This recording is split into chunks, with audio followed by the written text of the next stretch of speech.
Já imaginou você comemorando sua aprovação e navegando pelos mares da vida no iate? Vem comigo, aula 38, inequação do primeiro grau. O que é uma inequação do primeiro grau? É toda sentença matemática aberta por uma desigualdade por um dos tipos. Ax mais b ou maior que zero, ou menor que zero, ou maior ou igual a zero, ou menor ou igual a zero, tendo sempre a diferente de zero. Alguns exemplos. 2x menos 3 menor ou igual a zero, 3x mais 2 quintos maior que zero. Lembre que a e b são as constantes reais, lembrando um pouco a aula anterior de função polinomial do primeiro grau. Como é que a gente encontra a solução de inequação do primeiro grau? Então vamos lá comigo, uma desigualdade aqui menor ou igual. Então o que é que eu faço? Eu procuro isolar o x, como eu fazia na equação do primeiro grau na nossa aula 4, lá do início do curso. Passo o menos 6 para o outro lado, passou 6. O 2 que está multiplicando passa dividindo, então x é menor ou igual a 3. Quando o coeficiente do x é negativo, cuidado que tem um negocinho que você tem que fazer. Ó. Menos x mais 1 menor que zero, passo mais 1 para o outro lado, menos 1. Galera, ao multiplicar por menos 1, a desigualdade muda. Por quê? Porque nos positivos você cresce e nos negativos, à medida que o número vai ficando maior, ele vai diminuindo. Por isso que eu tenho que inverter a desigualdade. Então, menos x menor que menos 1, multiplicando por menos 1, a desigualdade troca x maior que 1. Vamos ver se é verdade. Vamos pegar aqui um x maior que 1. Por exemplo, 5. Menos 5 mais 1, conserva o sinal do maior e subtrai, dá menos 4. Realmente é menor que zero. Confirmou, né, gente? Sistema de inequações. Quando eu tiver mais de uma inequação, quais são os passos para resolver? Primeiro passo, eu resolvo cada inequação separadamente. E depois, eu faço a interseção. Lembre das nossas aulas de conjuntos. Dos resultados que você obteve no passo 1, para obter o resultado geral. Então, vamos lá comigo. Determine a solução do sistema de inequações. 2x menos 6 menor ou igual a zero e menos x mais 1 menor que zero. Galera, isso aqui eu já fiz no começo da aula, da x menor ou igual a 3. Volta lá no slide. E esse aqui eu já fiz também. Deu x maior que 1. Todos os dois já foram feitos agora há pouquinho, né? Vamos só confirmar se foram feitos. Ó, tá aqui. 2x menos 6 menor ou igual a zero, x menor ou igual a 3. Menos x mais 1 menor que zero. Acabou x maior que 1. Aí eu vou representar esses dois valores aqui, ó. Menor ou igual a 3 representa a esquerda do número e maior representa a direita. Faz a interseção dos dois. Por que interseção, gente? Porque eu tenho que satisfazer ao mesmo tempo essa informação, que 2x menos 6 é menor ou igual a zero, e também menos x mais 1 menor que zero. Ou seja, eu tenho que satisfazer as duas soluções. A interseção é o que acontece, é o que é comum aos dois. Repito, bolinha aberta, porque é só menor, bolinha fechada, porque tem um igual aqui. Então, a solução é o que é comum aos dois, entre 1 e 3. Lembrando da nossa aula de intervalos, lá em função introdução. A solução disso vai ser x pertencente aos reais, tal que toda vida que tem dois números com a solução no meio, menor, menor. Quanto mais menor, melhor. Então, fica um no canto, 3 no outro, o x no meio. Menor, que é bola aberta, menor igual a bolinha fechada. Sempre fica menor, menor, tá, gente? O nosso segundo tipo de inequações são as chamadas inequações simultâneas, que nada mais é do que um caso particular de um sistema de inequações, agora com a dupla desigualdade. Qual o procedimento? Eu resolvo como no caso A, como se fosse um sistema de inequações. Vamos mostrar. Imagine que eu tenho a seguinte situação. X menos 2 menor ou igual a 2x mais 4, que é menor ou igual a 10 menos x. Então, o que é que você vai fazer? Ó? A primeira desigualdade é aqui, que eu vou chamar de 1. Ó. X menos 2 é menor ou igual a 2x mais 4. Então, eu digo que 2x mais 4 é maior ou igual a x menos 2. Observe que a abertura da desigualdade está para o 2x mais 4, mostrando que ele é maior. E aí eu resolvo normalmente. Ó, passo o x para lá, o 4 para o outro lado. 2x menos x é x. Menos 2 menos 4, não faça menos com menos. Conserva o sinal do maior e somo. Então, x é maior ou igual a menos 6, já coloquei aqui embaixo na reta real. E a outra desigualdade é essa segunda aqui, ó, 2x mais 4 menor ou igual a 10 menos x. Passo o menos x para o outro lado, 4 para o outro lado, 2x mais x é 3x. E 10 menos 4 é 6. 3 passa dividindo. X é menor ou igual a 2, está aqui na reta real. Galera, fazendo a interseção. Por quê? Porque eu tenho que satisfazer a primeira desigualdade do lado esquerdo e a segunda do lado direito. Quando eu faço isso, na interseção, eu vou ter a região comum a elas. Então, qual é a resposta? X pertencente aos reais, tal que menos 6 menor ou igual a x, que é menor ou igual a 2. Um tipo muito importante de inequação, gente, é quando você tem equações multiplicadas com essas desigualdades. Então, você tem de dois tipos. X menos 3 que multiplica 2x mais 1 menor ou igual a 0, ou o outro tipo, x mais 5 dividido por 2x menos 4 maior ou igual a 0. Esse tipo de inequação já é chamada de inequação produto. Você tem equações do primeiro grau multiplicadas com uma desigualdade, ou divididas. Essa aqui é chamada de inequação produto, porque está multiplicando, e essa é chamada de inequação quociente. Quais são os passos para resolver inequação produto e inequação quociente? A primeira coisa, gente, é transformar a inequação em uma equação, encontrando a raiz. Então, você encontra a raiz de x menos 3, que a gente já aprendeu isso lá em equação do primeiro grau. Encontra a raiz de 2x mais 1. E a mesma coisa aqui. Aí depois, gente, eu nunca posso esquecer disso, que agora é muito importante. À direita da raiz, eu vou colocar o mesmo sinal de A. A é o que está ao lado de x. Então, por exemplo, aqui eu colocaria positivo. Tá? E do lado esquerdo, o sinal contrário. Tem que olhar sempre o sinal do A, ou seja, o sinal de quem acompanha o X. O sinal dele fica à direita e o sinal contrário à esquerda, ok? E depois, gente, eu vou fazer o jogo de sinal e encontrar a solução. Carlos, mostra isso para mim, um exemplo detalhado, depois vamos. Galera, tá aí um exemplo de inequação quociente. 2x menos 6 dividido por menos x mais 1 é menor ou igual a 0. No terceiro passo, pede-se fazer o jogo de sinal. E a gente tem que entender por quê. Pois, gente, uma divisão, para dar menor ou igual a 0, para dar negativo, eu posso ter o numerador positivo ou o denominador negativo, mais com menos, menos. Ou poderia ter o numerador negativo e o denominador positivo. Esses resultados dão um negativo, menores que 0. Mais no numerador e menos no denominador, ou menos no numerador e mais no denominador. Se ambos forem positivos ou ambos derem negativos, menos com menos dá mais, não satisfaz.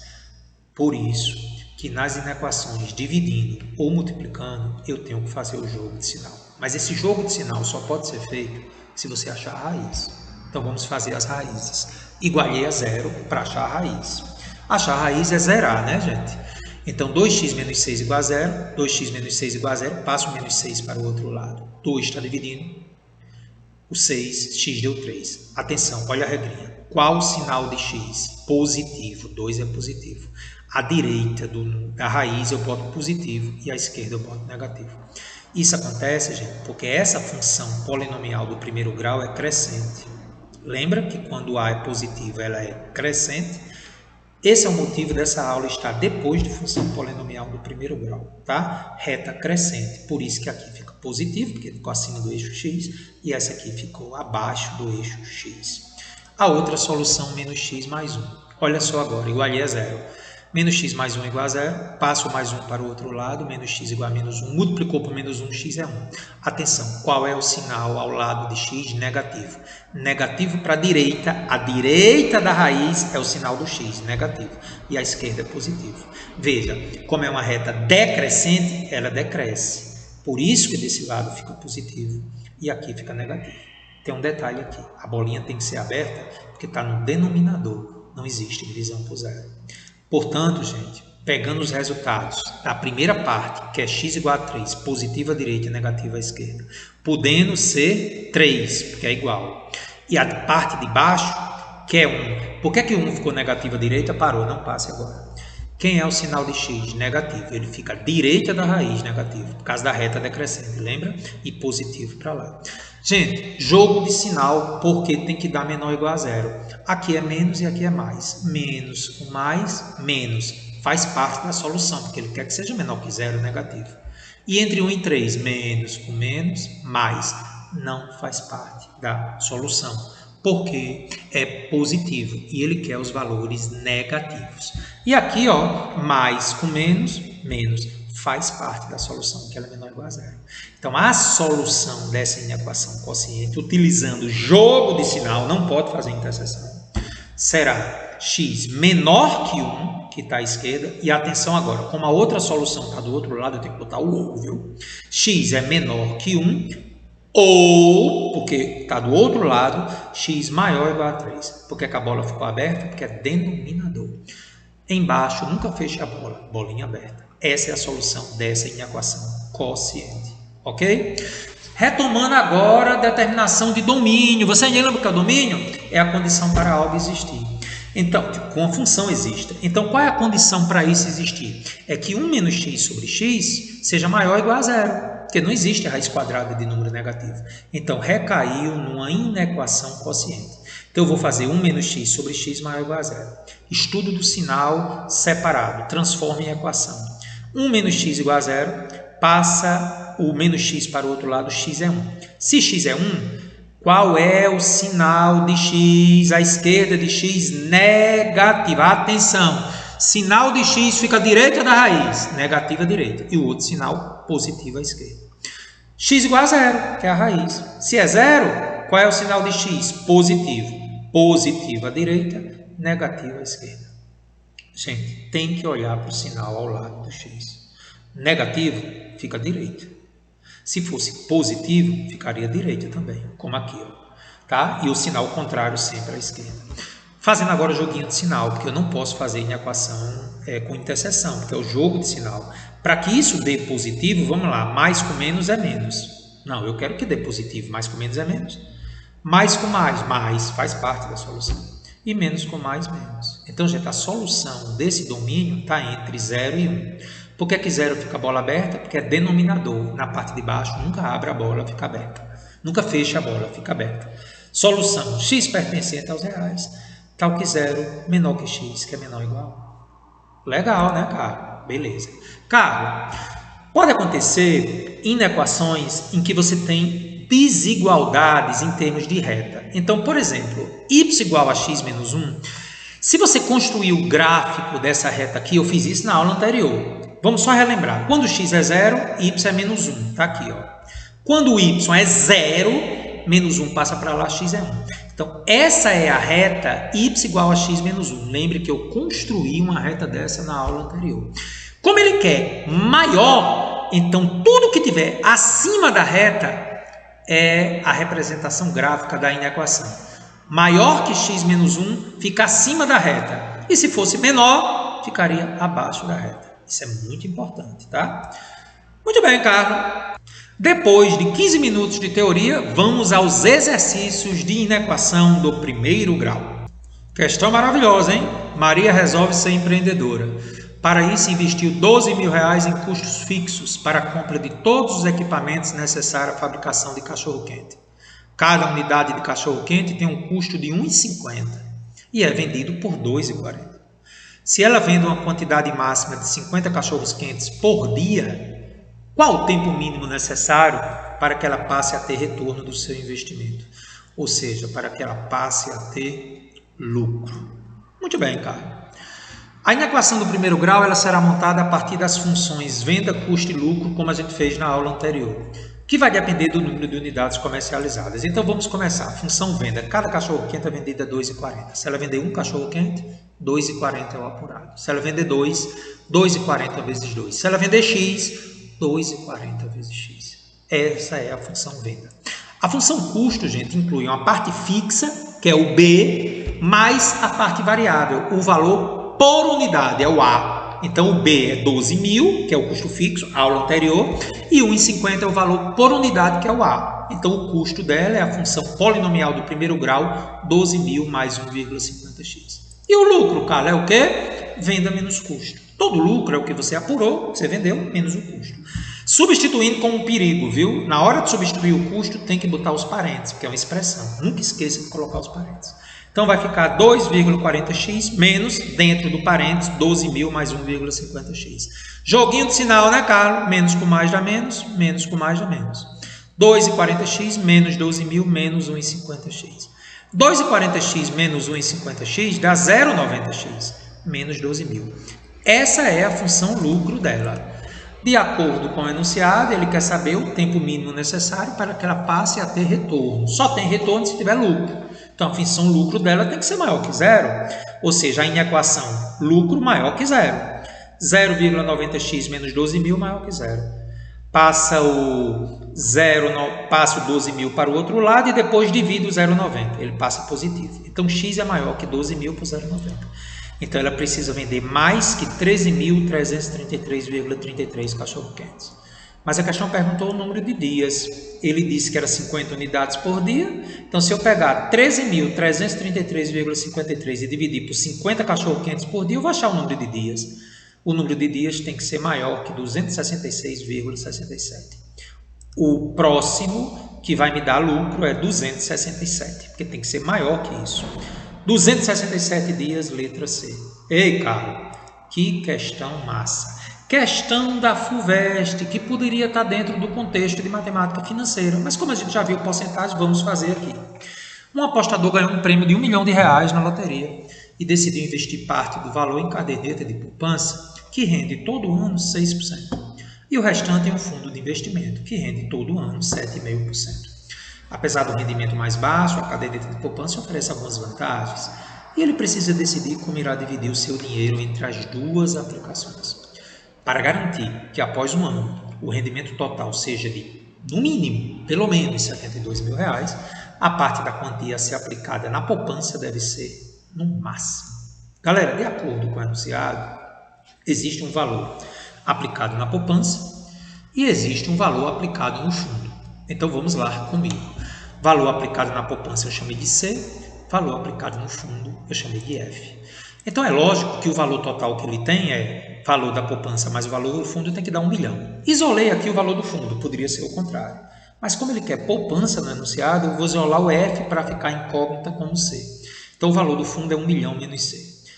Bom, o rendimento de cada aplicação será, a poupança é 6% do que eu aplicar lá, que é em um ano, 6% do valor C, do valor que eu apliquei na poupança. 6% de C é 6 sobre 100 C. O do fundo é 7,5% dele, só que o fundo vale 1 milhão menos C. Então vai ser 7,5 sobre 100 de 1 milhão menos C. De acordo com o enunciado, ele quer que a aplicação na poupança mais a aplicação no fundo seja no mínimo 72 mil, ou seja, maior ou igual a 72 mil. O que eu apliquei na poupança com o que eu apliquei no fundo tem que ser maior ou igual a 72 mil. Então vamos lá. Tirando o mínimo do lado esquerdo, 100. 100 dividido por 100 é 1 vezes 6C.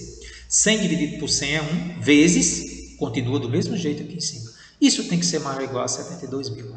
Esse 100 que está aqui, gente, eu vou fazer o que com ele? Olha só, primeiramente eu vou desenvolver em cima, 6C, propriedade distributiva, 7,5 vezes 1 milhão dá 7 milhões e 500 mil. 7,5 vezes menos C, menos 7,5C. E o 100 passa multiplicando 72 mil, né? Então isso vai me dar 6C menos 7,5C, conserva o sinal do maior e subtrai, menos 1,5C, mais 7 milhões e 500 mil é maior ou igual a 72 mil vezes 100, gente, dá 7 milhões e 200 mil. Passa agora 7 milhões e 500 mil para o outro lado. Menos 1,5C é maior ou igual a essa diferença aqui, o maior é 7 milhões e 500 mil. Então vai ficar menos a diferença, 300 mil. Atenção agora, eu vou multiplicar por menos 1, hein?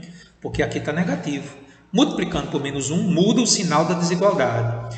1,5C menor ou igual a 300 mil.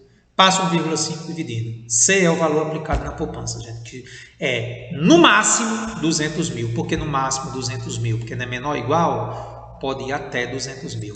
Portanto, a parte a ser aplicada na poupança é no máximo 200 mil. Belíssima questão, letra A. Tá aí, cara, gostei.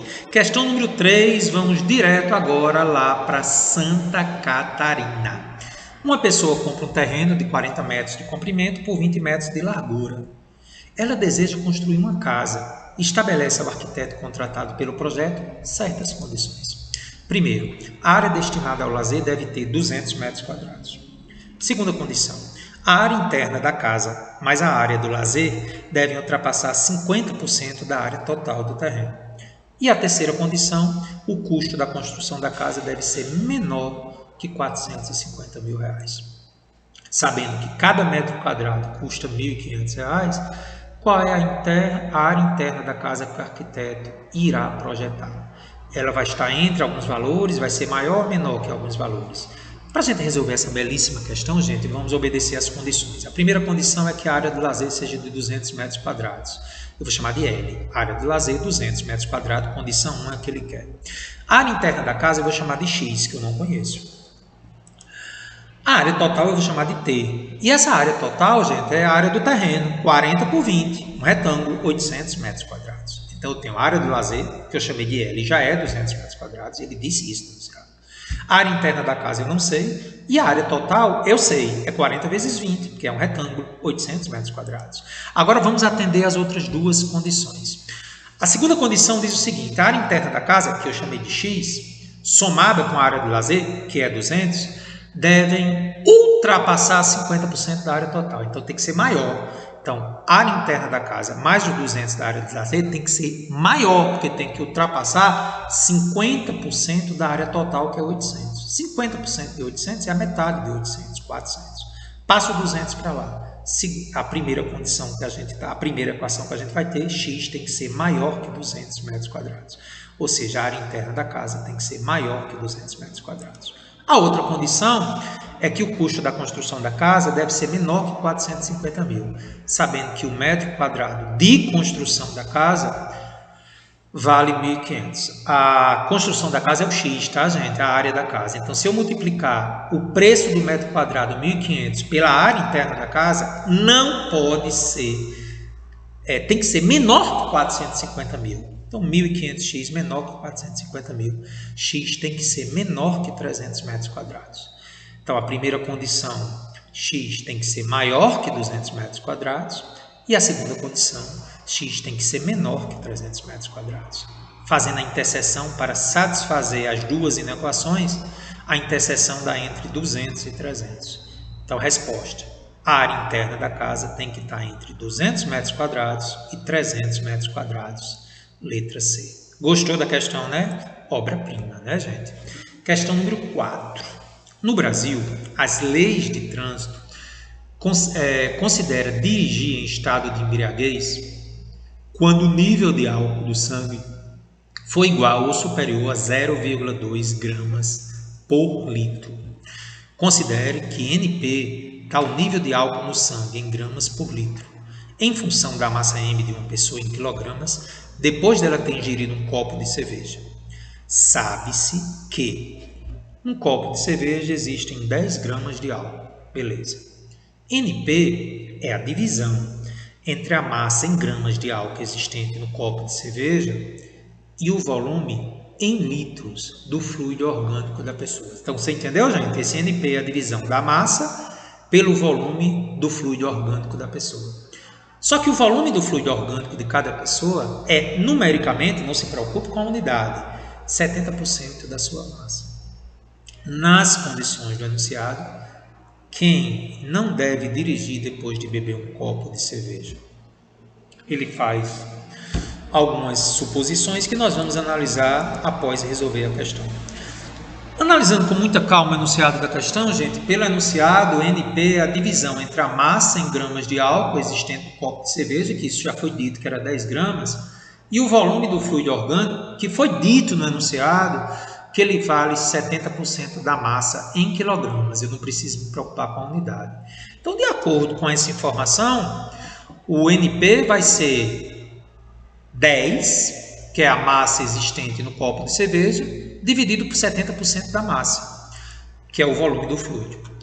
O enunciado me diz que as leis de trânsito consideram dirigir em estado de embriaguez quando o nível de álcool no sangue, ou seja, o NP, for superior a 0,2 gramas por litro. Então, quando essa divisão aqui, gente, for igual ou superior a 0,2 gramas por litro, a pessoa vai estar em estado de embriaguez. Então, fazendo a continha, 10 dividido por 70% da massa é maior ou igual a 0,2. Então, vamos desenvolver isso aqui. 10 dividido por 70% da massa é maior ou igual a 0,2. Vamos lembrar que 70% é 0,7, é 70 sobre 100, né, gente? Então, 10 dividido por 0,7 m é maior ou igual a 0,2. Eu vou fazer então o seguinte, eu vou passar 0,7 m multiplicando aqui. Então, 10 maior ou igual a 0,2 vezes 0,7 m. Então, 10 é maior ou igual, quanto é que dá a multiplicação? 0,14 m. Se 10 é maior ou igual a 0,14 m, gente, eu posso dizer que 0,14 m é menor ou igual a 10, né? Porque o 10 está aberto para ele, ele é o maior. 0,14 passa dividindo. Então, a massa da pessoa tem que ser menor ou igual a 10 dividido por 0,14. Quando eu divido isso aí com muita calma, isso me dá aproximadamente 71,4 kg. Então, a massa da pessoa, para que ela não esteja dirigindo em estado de embriaguez, tem que ser menor ou igual a 71,4. Portanto, letra A, pessoas que têm massa menor ou igual a 71,4, letra A. Perfeito, cara. Gostei da questão. Vamos à quinta. No Brasil, o segundo turno das eleições presidenciais é disputado por apenas 2 candidatos. O ganhador é aquele que conquistar mais da metade dos votos válidos, isto é, mais de 50% do total de votos, excluindo-se daí os votos brancos e nulos. De acordo com esse critério, um candidato ganhará o segundo turno de eleição presidencial, obtendo somente 30% do total de votos, se e somente se os votos brancos e nulos dados nessa etapa da eleição representarem. Então vamos à solução da questão. Seja T o total de votos, V o total de votos válidos e X o total de votos brancos e nulos. O total de votos válidos, então, gente, é a diferença entre o total de votos e os votos brancos e nulos. Percebeu? Agora vamos ao enunciado da questão. O enunciado da questão diz o quê? Que um candidato consegue ganhar a eleição obtendo apenas 30% do total de votos se ele conseguir ter mais de 50% dos votos válidos. Veja, para ganhar a eleição ele tem que ter mais de 50% dos votos válidos. Então, ele vai ganhar a eleição se 30% do total de votos dele seja maior que 50% dos votos válidos. Percebeu o detalhe? Só que tem o seguinte, quem é os votos válidos? T menos X. 30, como aqui é porcento e aqui é porcento, eu vou cortar porcento com porcento, né? Porque está dos dois lados. Então, 30T é maior que 50, que multiplica T menos X. Porque os votos válidos é o total de votos menos brancos e nulos. Então, desenvolvendo, né, gente? Distributivo aqui, 50 vezes T, 50T, 50 vezes menos X, menos 50X. Passa menos 50X para o primeiro membro, e aqui vai ficar 50T menos 30T. Então, 50X é maior que 20T. X é maior que 50, passa dividindo. Para que eu possa ter as alternativas em porcentagem, eu resolvi multiplicar por 2 em cima e embaixo. Eu posso fazer isso. Ficou 40 sobre 100 de T. 40 sobre 100 de T é 40% de T. Então, veja, para que ele consiga ganhar a eleição tendo apenas 30% do total de votos, é necessário que isso dê mais que 50% dos votos válidos. Isso acontece se a quantidade de votos brancos e nulos for superior a 40% do total de votos. Portanto, letra E, os votos brancos e nulos têm que ser mais de 40% do total de votos. Carlos, gostei da questão, viu? Achei muito ligada ao dia a dia. Questão 6. O consumo médio de oxigênio em mililitros por minuto por quilograma de massa, ou seja, mililitro dividido por minuto vezes quilogramas, de um atleta é mostrado na tabela abaixo. Então, para quem pratica natação, o consumo médio de oxigênio em mililitros por minuto vezes quilograma é 75. Para o tênis, 65 e para marcha atlética, 80. 2 atletas, Paulo e João, de mesma massa, praticam todos os dias exatamente 2 modalidades de esporte cada um. Paulo pratica diariamente 35 minutos de natação e depois 30 minutos de tênis. João, por sua vez, pratica 30 minutos de tênis e depois 30 minutos de marcha atlética. O valor máximo de T para que João não consuma em mililitros por quilograma mais oxigênio que Paulo ao final da prática diária desse esporte é. Com muito cuidado, vamos à solução da questão. Anote aí, gente, as observações que eu vou dar para você agora. Deseja-se o resultado em mililitros por quilograma, de acordo com isso que está no trecho. Olha só, lá no enunciado diz assim: o valor máximo de T para que João não consuma em mililitros por quilograma. Como a tabela está expressa o consumo médio em mililitros por minuto vezes quilogramas, Se eu multiplicar este valor por minuto, eu obtenho a unidade desejada. Então, preste atenção. Se nessa unidade aqui eu multiplicar por minuto, eu vou cortar minuto por minuto. Então, eu vou ter mililitros por quilograma, que é o que ele quer. Eu preciso multiplicar por minuto para obter a unidade mililitros por quilo. Muito bem, Carlos. O enunciado solicita que o consumo de João não seja maior que o de Pedro. Que Paulo, desculpe. Então, vamos lá. Para João, ele faz 30 minutos de tênis e 10 minutos de marcha atlética. E para Paulo, 35 minutos de natação e 10 minutos de tênis. Então, a gente vai multiplicar a tabela pelo tempo, em minutos. Então, bora lá. De acordo com a tabela, bora. Meu amigo João faz 30 minutos de tênis. Então, eu pego os 30 minutos de tênis de João e multiplico por 65. Porque eu tenho que multiplicar pelos minutos para ficar na unidade mililitro por quilograma, percebeu? Então, eu vou pegar lá o tênis, que é 65, e multiplicar por 30. E 10 minutos de marcha atlética. A marcha atlética é 80 mililitros por minuto vezes quilograma. Se eu multiplicar por T, eu elimino minuto por minuto. Esse valor, gente, de João tem que ser menor ou igual, porque se não é maior que o de Paulo, ele pode até ser igual. Aí para Paulo, 35 minutos de natação. Cadê a natação de Paulo? 75. Aí eu pego 35 e multiplico por 75. T minutos de tênis do nosso amigo Paulo. Eu pego T e multiplico por 65. Então, agora eu preciso resolver essa inequação, né? Resolvendo a inequação, o que é que eu vou fazer? 30 vezes 65 é 1950, mais 80t. 35 vezes 75 é 2.625. E t vezes 65 é 65t. Vamos passar agora 65t para lá. 80t menos 65t é menor ou igual a 2.625 menos 1.950. 15t é menor ou igual, quanto é que dá a diferença? 675. Então, o tempo, gente, ele tem que ser menor ou igual a 45 minutos. Se isso acontecer, letra A é justamente eu satisfaço o enunciado da questão.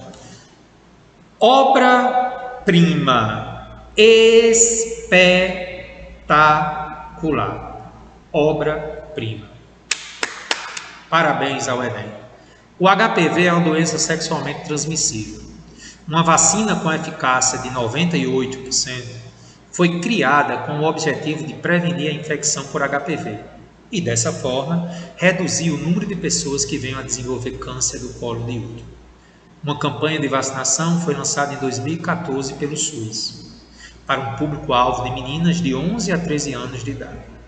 Considera-se que em uma população não vacinada, o HPV acomete 50% desse público ao longo de suas vidas. Em certo município, a equipe da campanha decidiu vacinar meninas entre 11 e 13 anos de idade, em quantidade suficiente para que a probabilidade de uma menina nessa faixa etária, escolhida ao acaso, vir a desenvolver essa doença seja de, no máximo, de 5,9%, ou seja, menor ou igual a 5,9%.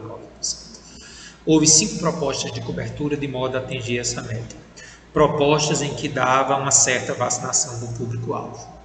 Para diminuir os custos, a proposta escolhida deveria ser também aquela que vacinasse a menor quantidade possível de pessoas. A proposta implementada foi a de dentro. Você não vai continuar o vídeo, tá certo? Você vai reler novamente a questão com muita atenção, explorando todos os detalhes que eu preciso para fazer a solução a partir de agora. Galera, seja P a população total do público-alvo, que são as meninas de 11 a 13 anos, onde eu vou fazer o seguinte, eu vou chamar de X a porcentagem vacinada, que é o que ele quer, e vou chamar de Y a porcentagem não vacinada. Então veja, tem 2 porcentagens aí, ou você vacina ou você não vacina. Então você concorda que a soma dessas 2 porcentagens tem que dar 100%? Sim, só que 100% é 1. Então, daqui eu vou isolar o Y. Por que eu vou isolar o Y? Porque ele quer o X na questão. Ele quer a porcentagem vacinada do público-alvo. Então, isolando o Y é 1 menos X. E agora vamos ao enunciado, que é o momento minucioso agora. De acordo com o enunciado, para a população não vacinada, há 50% de chance de desenvolver a doença. Então, desse Y aqui que não foi vacinada, gente, 50% deles tem chance de desenvolver a doença. Observe que tem um detalhe que vai ser decisivo para a questão. Mesmo que se tome a vacina, há uma ineficácia de 2%. Então, mesmo que você seja vacinado, 2% da população cai naqueles 50% de desenvolver a doença. Professor, não entendi não. Galera, quando eu tomo a vacina, eu não tenho 100% de segurança. 2% é a ineficácia. Então, esses 2% vai me dar uma porcentagem de 50%, como se eu não tivesse tomado a vacina. É o que eu digo na sequência de Azul. É como se esses 2% não tivessem tomado a vacina. E dessa forma eles terão 50% de chance de contrair a doença. Então, atenção agora. Para quem tomou vacina, há 50% de chance daqueles 2% de X. Oxe, eu tomei vacina e posso desenvolver a doença? Sim. 2% de ineficácia dos que tomaram vão ter 50% de chance. Então entenda, gente, que esse 50% de chance de desenvolver a doença vai incidir sobre a ineficácia da vacina. Mesmo tomando vacina, 2% dessa população pode desenvolver a doença. Tem 50% de chance. E dos que não tomaram a vacina, 50% de toda a população. Porque se não tomou vacina, é 50%. Só que a população não vacinada é 1 menos X. Lembra? Ah, professor, entendi. Então, como o enunciado deseja que via desenvolver essa doença seja no máximo de 5,9%, se eu pegar essa porcentagem dos que tomaram vacina, que é 50% da ineficácia de quem tomou, mais 50% de quem não tomou, tem que ser menor ou igual a 5,9%. Vamos tentar explicar com essa figura aqui. X é a porcentagem das pessoas que tomaram. Dessa porcentagem, 2% está correndo o risco de desenvolver.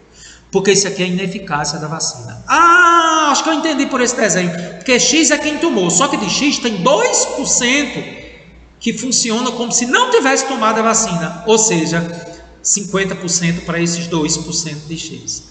E de quem não tomou a vacina, 50% de tudo, né? 50% de 1 menos X. Tudo isso tem que ser menor ou igual a 5,9. Percebeu? Interessante, Carlão. Você calcula 50% só da ineficácia, né? Que é como se não tivesse tomado. Perfeito, você está de parabéns. Fazendo a continha, 50%. Eu cortei porcento aqui, aqui, aqui. Cortei porcento de tudo quanto é canto. Então vai ser 50, aí 2%, gente, eu escrevi 0,02. Os porcento que eu cortei foi esse, com esse, com esse. E aqui 2% eu escrevi como 0,02, porque é 2 sobre 100. Então 50 vezes 0,02x, mais 50 que multiplicou 1 menos x é menor ou igual a 5,9. Então isso aqui me dá 50 vezes 0,02 é 1x, mais 50 vezes 1 é 50, 50 vezes menos x, menos 50x, menor ou igual a 5,9. Deixa eu só repetir que está pintando dúvida. Eu só posso cortar, gente, 1% daqui, com outro porcento daqui, com outro porcento daqui. Eu não posso cortar os dois, viu? Só pode cortar um de cada. Então agora vamos desenvolver essa continha, né? Passando 1x menos 50x é menos 49x. 50 passa para o outro lado, 5,9 menos 50, menos 44,1. Multiplicando por menos 1 isso aqui, né, gente? Fica que 49x é maior ou igual a 44,1. 49 passa dividindo. Isso me dá x maior ou igual a 0,90. Ou seja, a porcentagem da população vacinada tem que ser, no mínimo, 90%. Portanto, a proposta é 1. Carlos, por que não pode ser assim? Não seria melhor vacinar 95,9%? Mas tem o problema do custo, gente. Vacinar 90% é um custo menor que 95,9%. E, matematicamente, 90% cai dentro da proteção requerida pela estatística. Gostou da questão? Maravilhosa. E aí, gente, gostou da nossa aula de equação do primeiro grau? Show, né? E essa última questão do Enem, maravilhosa, tá? Abração para você.